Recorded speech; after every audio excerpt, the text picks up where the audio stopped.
Muthu Madhumita, first MA in history.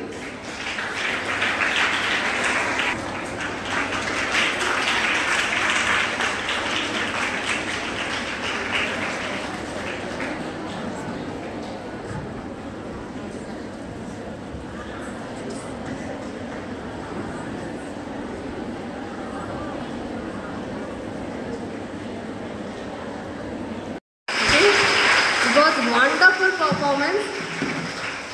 But these kind of activities, these kind of motivation you can get only in your college. Once you step out of this, when you face the...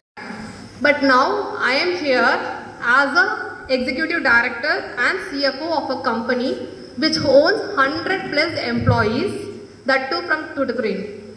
So my transition from there as a student to a CFO was not that easy. Even I was at your place just cherishing and doing all the vibe. Wow. Even I feel so energized. I just want to join back to the college. That feels it gives me.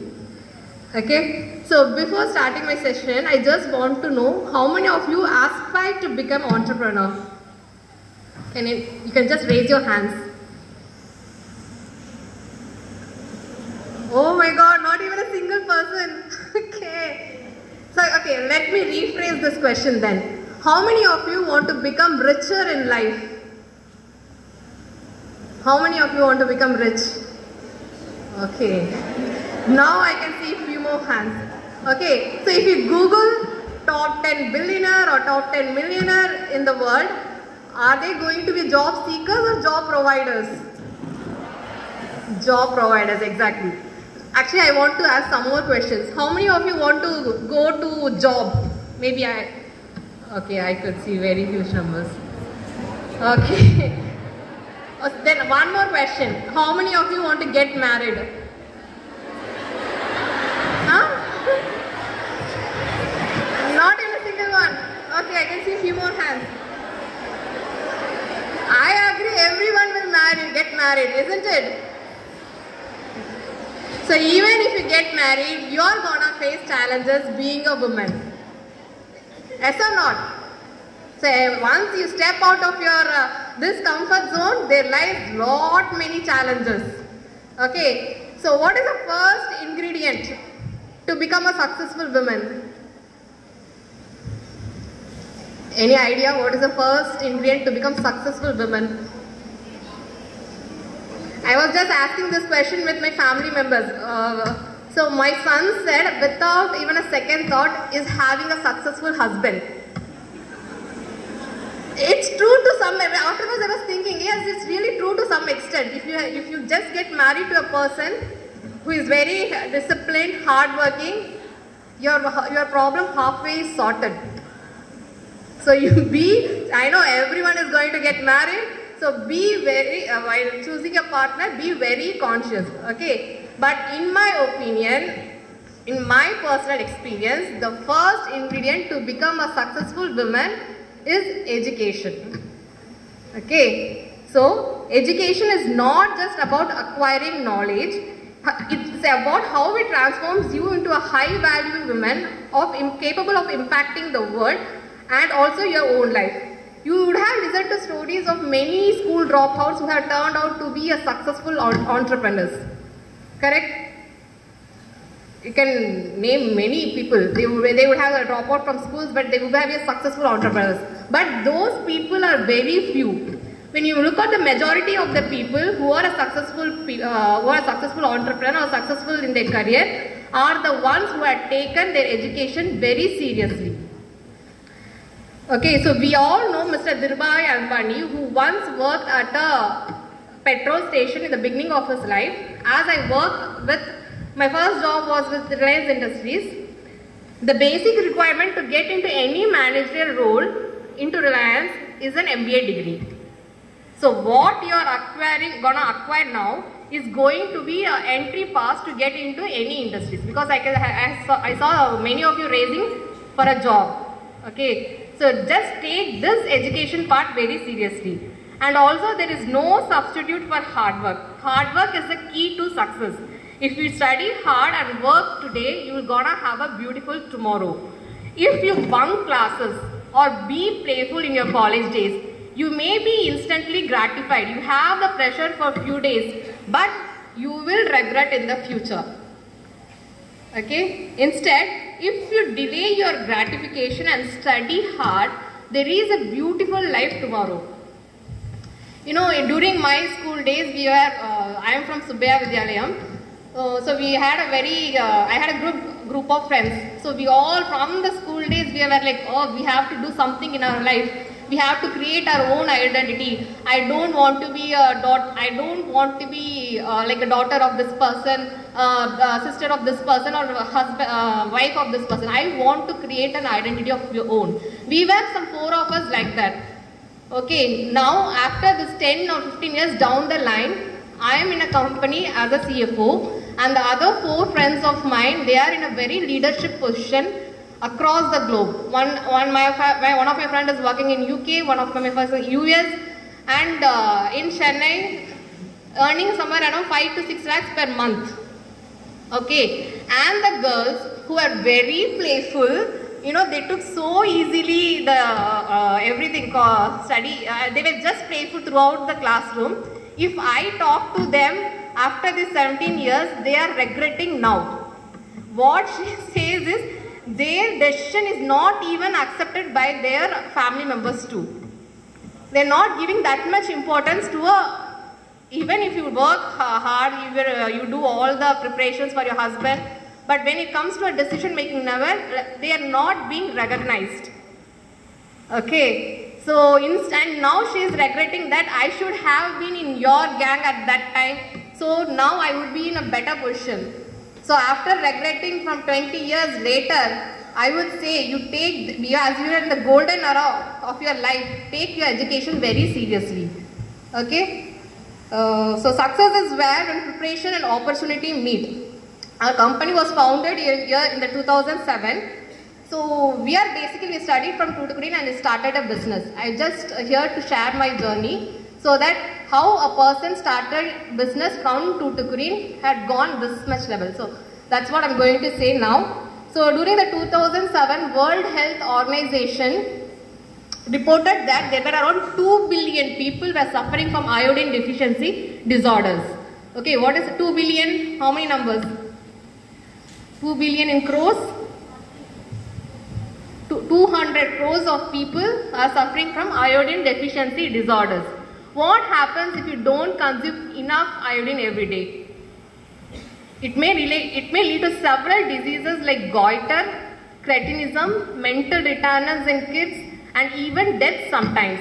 So in order to overcome this situation, WHO came up with a program called Universal Salt Iodization.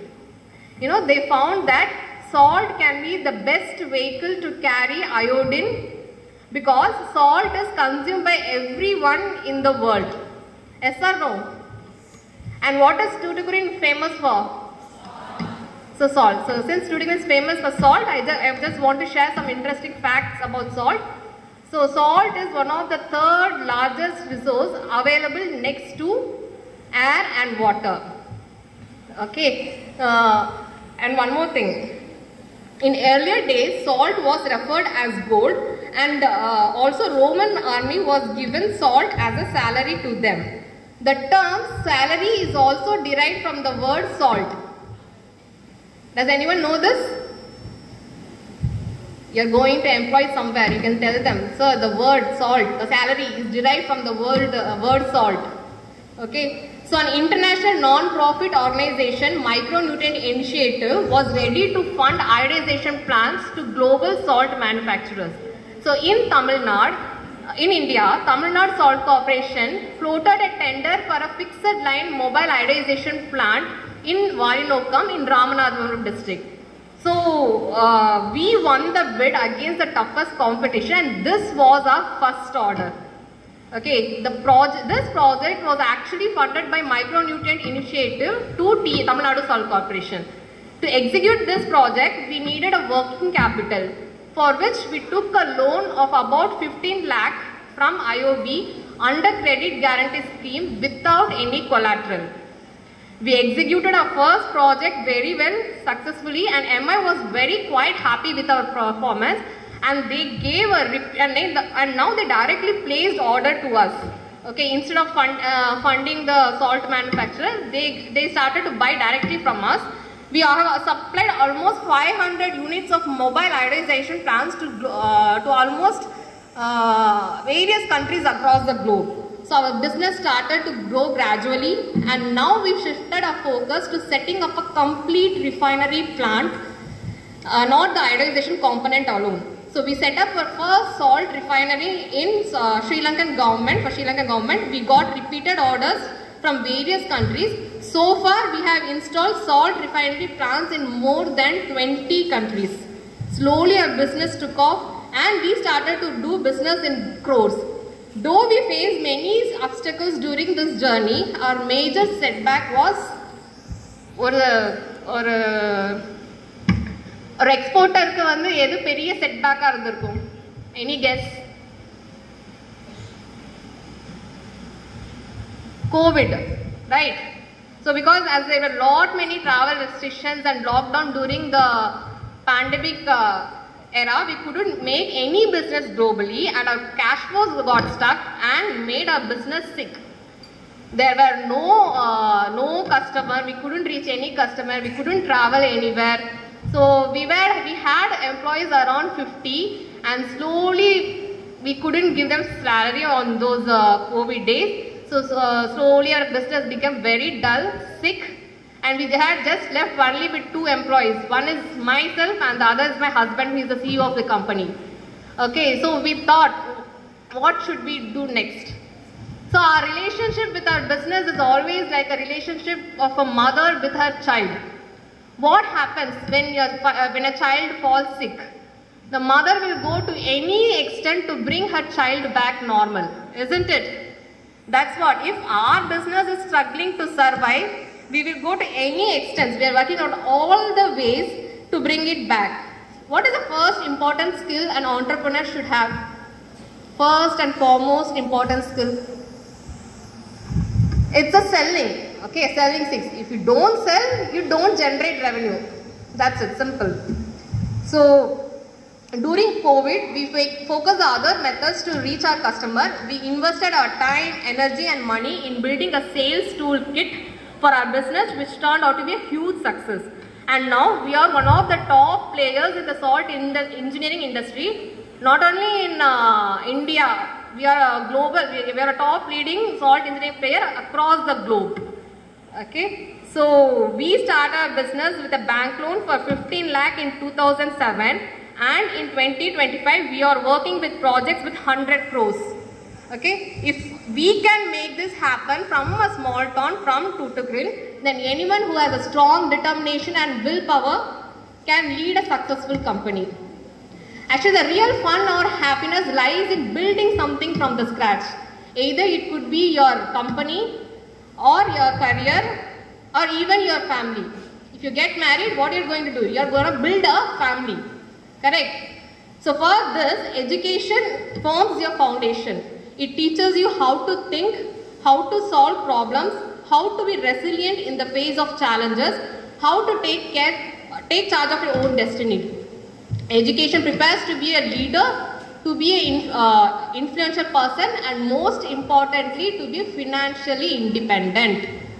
Okay, so how do you become this high value woman? It starts right here, in this very moment, with the choices you make. Every single day you have the power to shape who you become. Your education is the foundation, but it's your mindset that will determine your success. As we celebrate Women's Day today, I want to remind you all that you are very incredibly powerful. You are capable of achieving anything you set your heart and mind to. Remember, the value you place on yourself and your education will determine how high you soar. Okay, so dream big, stay focused, and never ever underestimate the power within you. If there is one thing I want to take away from my story is this: never stop learning and never stop growing. Okay, your journey has only just begun. Keep pushing forward, and the best is yet to come. Happy Women's Day. Thank you everyone for giving me such a wonderful opportunity. A special thanks to Gayatri ma'am, HOD of BBA department, for encouraging me to connect with the students. Thank you and happy Women's Day to all.